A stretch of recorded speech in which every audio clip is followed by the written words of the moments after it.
The question is saying that a small pin fixed on a tabletop is viewed from above from a distance of 50 centimeters. By what distance would the pin appear to be raised if it is viewed from the same point through the 15 centimeter thick glass slab held parallel to the table?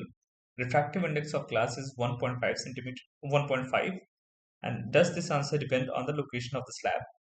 So here there is a pinpoint on the slab, pinpoint on the table, and there is a slab through which an eye is there or a person observer is there, and it is viewing the pin top.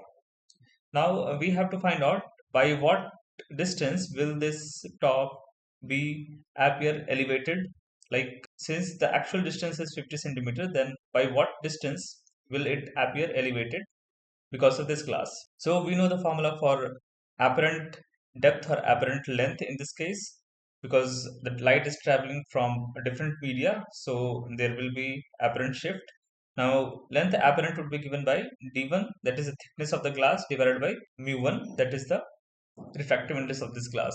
Now substituting the values, we will get apparent depth of 10 centimeter. What means is that though the thickness of glass is 15 centimeter, but it would appear as if it is just 10 centimeter. So there will be a shift of 15 minus 10 equals to 5 centimeter, or the pin top will appear to be have moved 5 centimeter above. So we can say that the pin appears not to be at 15 centimeter as the thickness of the block rather than 10 centimeter. So the pin appears to be raised by 5 centimeter. Thank you.